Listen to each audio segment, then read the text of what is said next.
How do we build our dreams when we don't know what we want? Learn how Flaunt solves this problem in 5 bold and glittery steps with radio host Laura Cheadle. Using a combination of best girlfriend discussions and therapy-based exercises, listeners are taught how to build their dreams and live their sparkle. Flaunt. Find your fetish, laugh out loud, accept unconditionally, navigate the negative, and trust in your truth.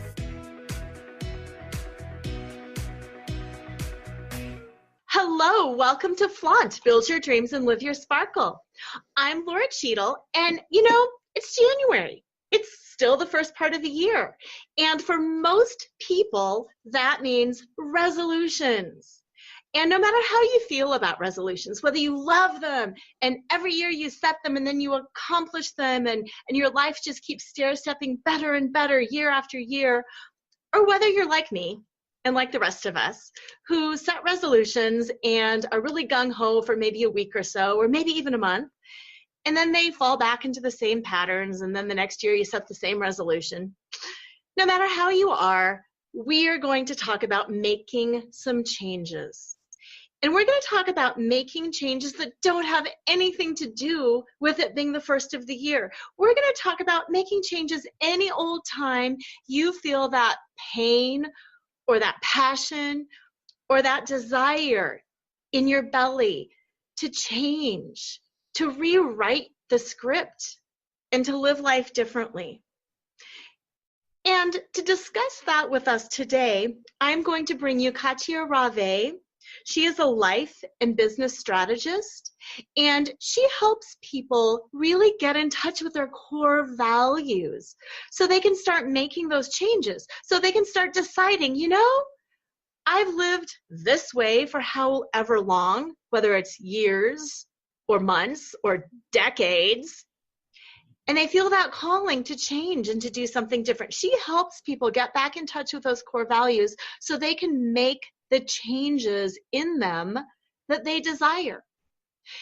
And one of the things she's also going to talk about and share with us a little bit is her own past, because again, like the rest of us, she was not born knowing her core values. She was not born doing everything perfectly and making every choice that was thoughtful and in alignment with who she really was.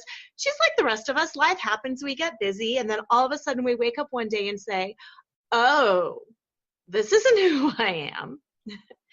So with that, welcome to the show, Katia.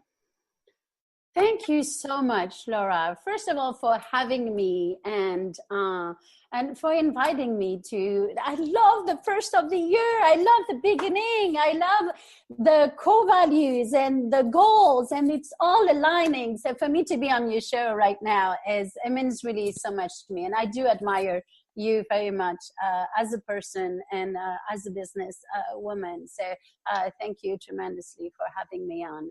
You are so welcome. And I am so excited to have you on the show today so you can share your wisdom and your work with my listeners. Let's start a little bit on the happy side. What is it that you do with your clients? How do you help them create better lives and better businesses? Well, Laura, this is a good question. I think for everybody, I believe it believes with our core values. But what are those? A lot of people hear this word, core values, principle, but what does that really say? And core values are really the essence of who we are. They really guide our directions, our decisions. And I know that now for me, if something doesn't align with those core values, I just decide not to do it. But at the beginning, when I get with the client, this is kind of what we decide, because my core values are maybe different than your core values, Laura. And, absolutely. And it's all right. We all have different goals and different principles. And for some, it's family. For others, it's business. For others, it's really something even more specific, like giving back, like philanthropy. And then when you have those figured out, then it's a lot easier to align your goals with it. That makes sense. And I really like how you validated we can all have different core values. It's not that we're telling people, oh, you have to do, faith first, you have to do family second, you have to do career third, you have to have integrity, love, whatever it is. Kindness could be my core value and integrity could be somebody else's, and it doesn't matter. And now, can we have more than one core value? How many core values should we have? I actually think it's very good to be in touch with your 10 first core values. So usually when I start with client, 1 to 5, you already have a very good sense of direction. And if you want to take it further, having your 10 first one, and then you can really align everything in your life compared to that. But I taught a workshop not too long ago in Las Vegas, and that was it. We just did one, because that's all we had the time for. And already with just one, people were like, oh, I didn't know this was one of my core values. And it kind of triggered some things into them. And they were like, maybe I should align my business a little bit more with that, since this is such a big part of me. That's an interesting thought, because we all do live our life guided by values. But I believe most of us don't consciously think about what those values are, nor do we list them out or use them as filters for what we should or should not be doing. Correct. And this is, I think, where sometimes we can get in trouble, because we have these, then we're like, oh, yes, of course, those are my core values. But then we're going to do something who's totally not aligned with it, because we are a people pleaser, or because we don't want to offend someone. And then we completely lose ourselves into business or family or our own lives without really living to our full potential. Absolutely. It's interesting. Yesterday I went to a self-defense workshop for women. Oh, and how amazing. It was incredible. But one of the things they talked about is victim profiling.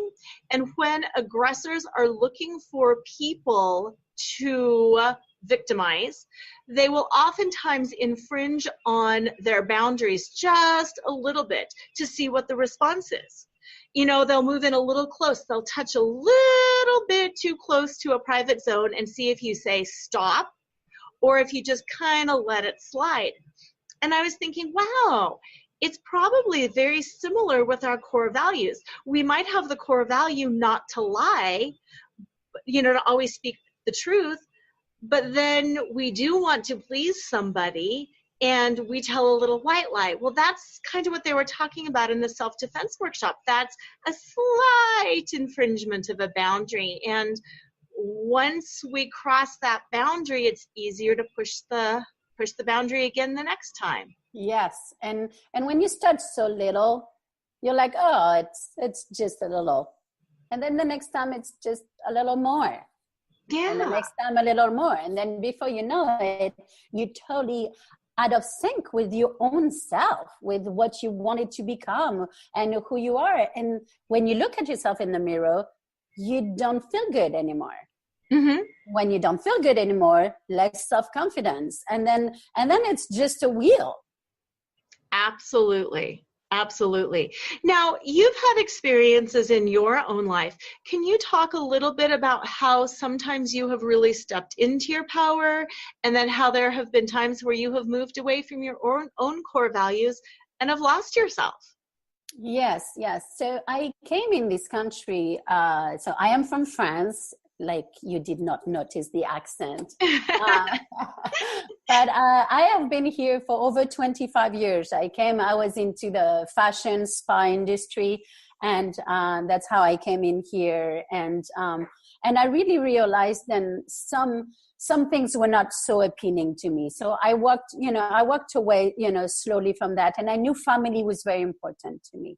I wanted to be married. Marriage was a big thing of mine. Marriage, children, and I have 3 beautiful kids, 1 boy and 2 girls that I completely adore. And then I kind of lost myself.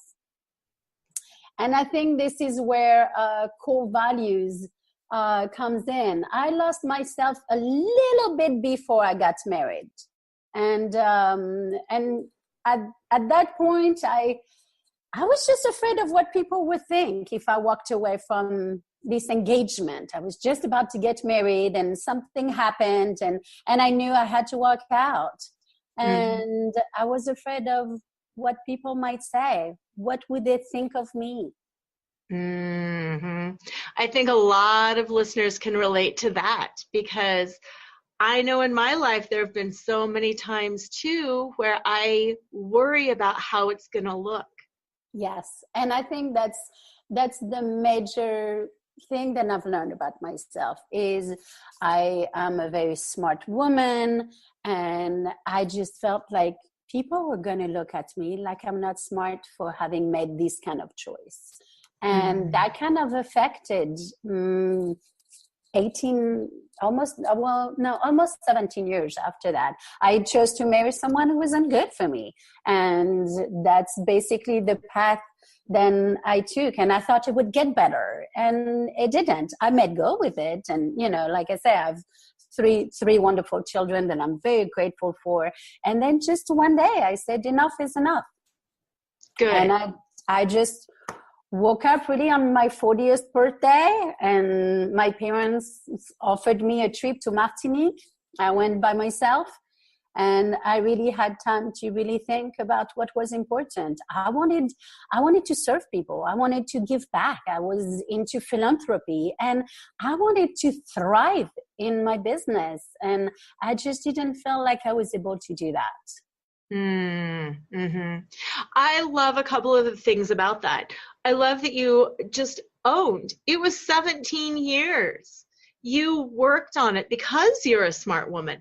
The clients that I work with, I find oftentimes it is the more intelligent, driven people who will stick with a bad situation longer because they think, I am smart, I am capable, I can fix this. And I don't want people to look at me like I am not. I mean, really, that's at the base, you know. I'm like, I was a successful business owner. I realized I had a spa, I closed it, and then I went back to school. I was like, you know, I know I don't have a GED, you know, in a high school diploma in this country. I went back to school, got my GED. Then I went to college here in America and graduated with honors as a, you know, photographer with a BFA. And I was like, wow, you know, how can someone who's so smart, you know, could make decisions just based on the Joneses and what they were going to think of me? And sometimes you just, now looking back, I'm like, oh my gosh, you know, I mean, of course, I didn't want to affect my children. And I mean, a lot more went into this, exactly. Obviously. But at the core, it's really like, well, you know, I want to be perfect. I'm supposed to be perfect, you know, and I wanted that. I wanted people. I mean, people were shocked. I'm sure. Because people were like, you guys are the most wonderful couple, because we played it very well on the outside. But in your heart, in your core, you knew it was not the case. No. But that is such an important thing for people to hear. First of all, our external reality and our internal realities are often very different. Correct. And no matter what they are, it's never too late to change. Yes, there's factors. Yes, you had to, you know, manage your kids and school and money and finances. There's a whole lot of factors that go into it, but it doesn't stop you from doing what you need to do, even if it's 17 years later. Correct. And, you know, I am very proud. I am 46 years old, and I have went through a different career to really now realize this is what I do. Because whether I was in the spa industry before, all I did was really serving people and coaching them.